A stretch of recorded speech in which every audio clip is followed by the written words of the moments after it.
6h, 9h, changez de position. Le Morning House Nation Radio avec Franck Cara. Et si on réveillait une star? Merci d'écouter House Nation Radio. Voici tout de suite le réveil de star où ce matin nous accueillons un homme d'affaires et un écrivain français. Il est inventeur d'un genre littéraire, le western financier. Auteur français d'ailleurs le plus traduit et le plus lu dans le monde. Ses livres ont été traduits en plus de 40 langues et ont été vendus aux alentours de 50 millions d'exemplaires. C'est avec plaisir ce matin que je vous propose d'accueillir Paul-Loup Sulitzer. Allô ? Oui, bonjour Paul-Loup, merci de nous accueillir pour ce réveil de star. Comment allez-vous ? Très bien, et vous-même ? Ah bah écoutez, c'est un plaisir de vous avoir sur antenne. Merci en tout cas de nous avoir accordé quelques minutes ce matin. Nous allons parler autour d'un petit café de votre parcours et de votre actualité. Et quel parcours, Paul-Loup. On va quand même préciser que vous avez commencé avant d'être écrivain. Vous étiez un homme d'affaires, mais ça a toujours été un petit peu dans la famille quand même, puisque votre père était déjà dans les affaires. Oui, mon père a commencé à zéro, comme ouvrier polonais immigré et roumain.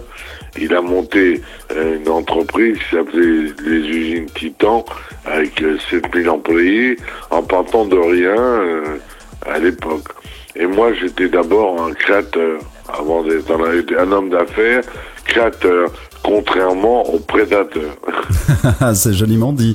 En tout cas, à 21 ans, vous devenez d'ailleurs le plus jeune PDG de France et vous avez fait fortune en vendant des gadgets, notamment les porte-clés qui ont fait la fureur entre 1960 et 1970. Disons que comme j'avais pas d'argent, j'ai lancé des modes dont les porte-clés, la copocléphilie comme on disait à l'époque, qui a été un succès francophone et belge et suisse, où il y a des millions de collectionneurs, et je suis devenu le seul pratiquement à faire ce genre de travail sérieusement, et j'ai réussi donc à l'âge de 17 ans et demi, j'ai dû être émancipé à monter une entreprise en partant de zéro, parce qu'entre-temps mon père était mort quand j'avais 10 ans, et on a donc eu des problèmes de famille, et donc j'ai dû recommencer.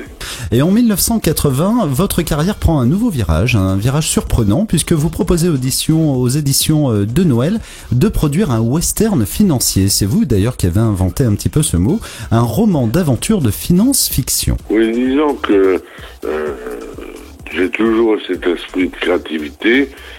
J'écrivais des poèmes très jeunes, mais pour moi et pour mes amis, et des petites nouvelles.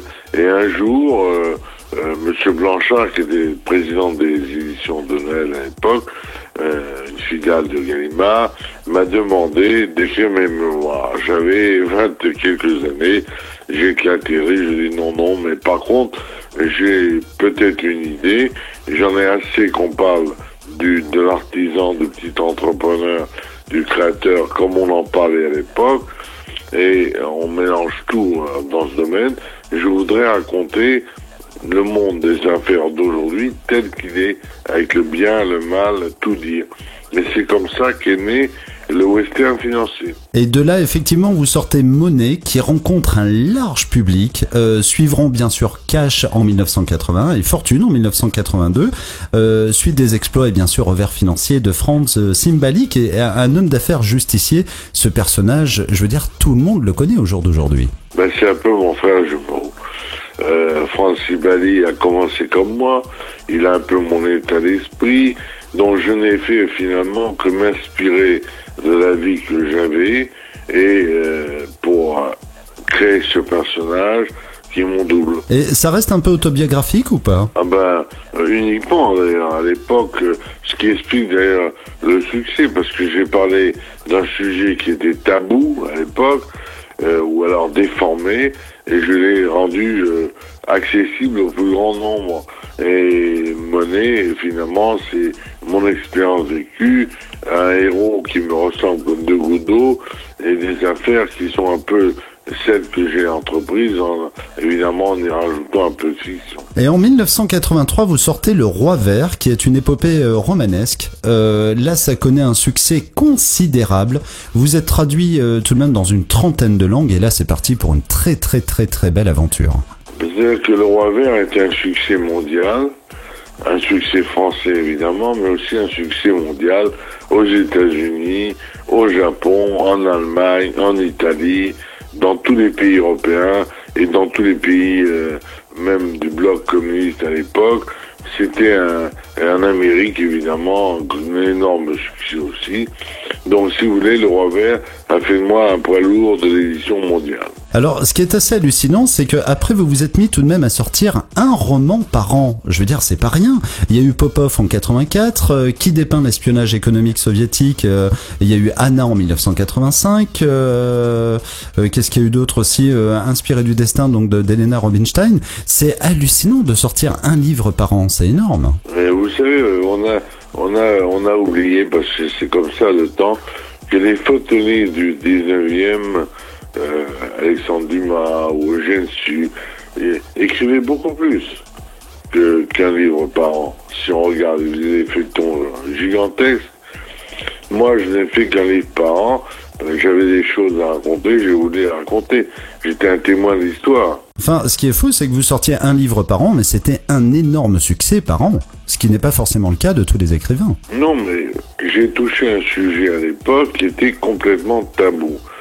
Le monde financier se planqué, comme on dit, était quasiment religieux, réservé soi-disant à des experts, des spécialistes.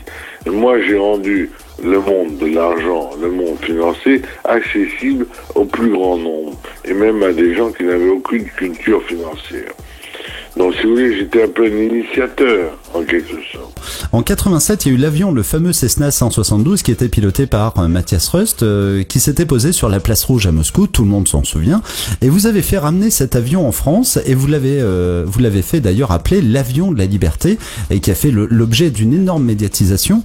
Pourquoi vous vous êtes engagé là-dedans? D'abord parce que je pensais, comme je pense aujourd'hui autre chose, mais je pensais que le bloc soviétique communiste tel qu'il était condamné, et l'avion pour moi était déjà un signe de la première faille de cette énorme utopie qui était le monde communiste, staliniste du 19e et du 20e siècle.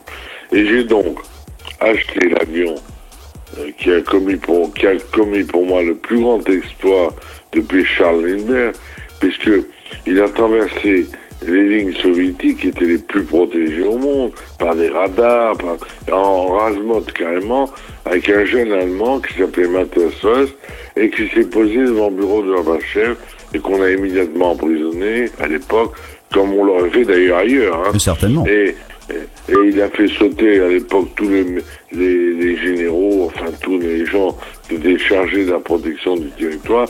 Ça a été un énorme scandale en Union soviétique et c'était un énorme buzz dans tous les pays occidentaux. C'était vraiment pour marquer le coup en fait. Vous aviez vraiment envie de marquer le coup de l'opération. Non, ça correspondait à mes idées. D'accord. Vous voyez ?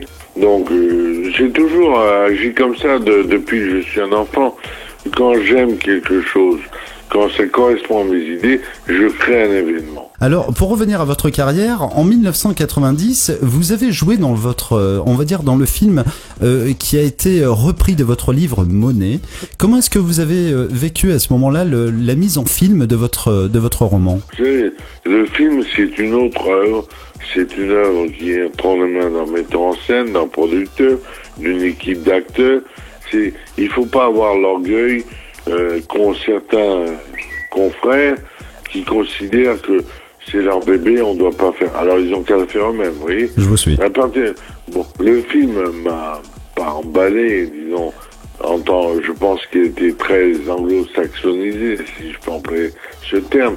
Mais bon, c'était un film international, des acteurs oscarisés, des très grands acteurs français comme Bruno Kremer, aujourd'hui décédé.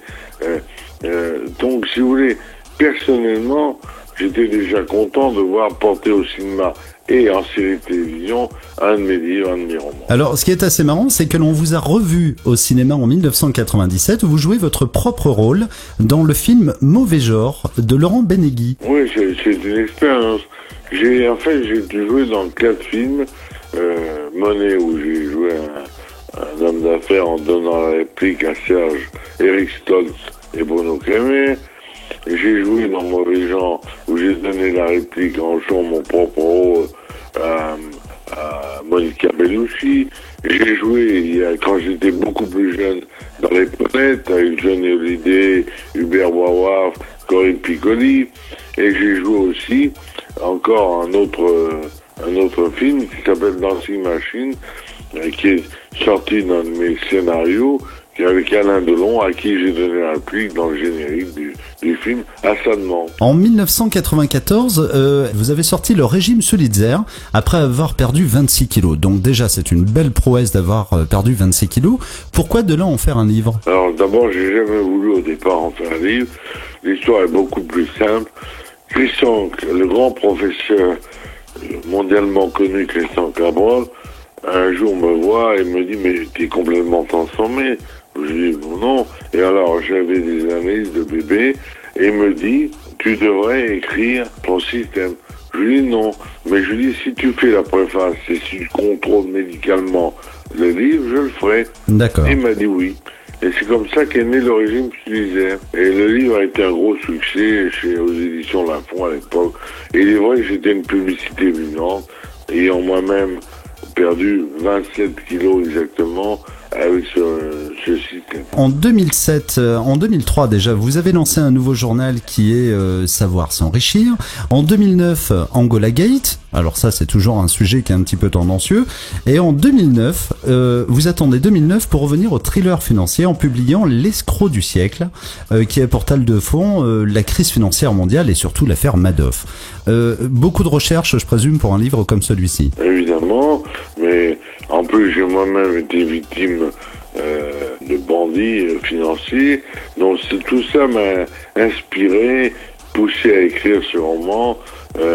Et après, bon, le magazine que j'ai lancé a été à l'époque une vulgarisation. Finalement, ça n'est pas tellement différent de ce que j'ai fait dans mes romans. C'était une vulgarisation du monde de la finance réservé au grand public. D'accord. 30 ans après l'apparition de Monnaie, vous décidez de publier Monnaie 2, qui est un clin d'œil bien sûr envers vos lecteurs les plus fidèles. Pourquoi avoir attendu 30 ans pour sortir cette suite? Parce que c'est pas une suite d'abord, c'est un livre indépendant. Parce que j'étais frappé par les cas soucis biologiques de santé. Il n'y avait pas eu tous ces scandales avec la viande de cheval, avec tous les problèmes des médicaments, Mediator et autres. Et j'étais frappé par l'esprit finalement très écologie bio de nos compatriotes. Et je pense que moi-même, ayant été très proche, et c'est pour ça d'ailleurs que j'ai fait ce livre, Le Régime Solitaire, j'ai voulu renouer avec mon héros à l'époque moderne, et rien n'était mieux placé pour le faire que monsieur Franz Simbani, que j'avais créé. En 2012, vous commencez à attaquer un livre qui s'appelle Monstre sacré, que vous sortez en 2013, enfin, le livre autobiographique. Disons, Monstre sacré, qui sort exactement dans le 13 juin, en librairie, est un livre de tranches autobiographiques et qui répond à beaucoup de questions de calomnie ou de jalousie que j'ai suscité à tort ou à raison. C'était une histoire de mettre un petit peu les points sur les i et les barres sur les t. Mais même pas, je suis pas là pour régler les comptes, mais disons que j'en avais un peu assez qu'on me caricature à l'extrême. J'avais simplement envie, si je devais raconter d'une façon sincère et véridique les passages de ma vie, autant je le fasse moi-même avec preuve à l'appui. Donc c'est exactement ce que j'ai fait. Eh bien écoutez, en tout cas Paul Lou, ça a été un plaisir de vous avoir ce matin pour ce réveil de star. Un grand merci de nous avoir accordé quelques minutes et j'espère que nous aurons l'occasion de refaire ça, pourquoi pas très prochainement. Écoutez, merci et bonjour à tous nos auditeurs et merci de m'avoir appelé. Un grand merci, bonne journée à vous Paul Lou, merci. Bonne journée, bonne journée. Au revoir. Franck Cara sur House Nation Radio.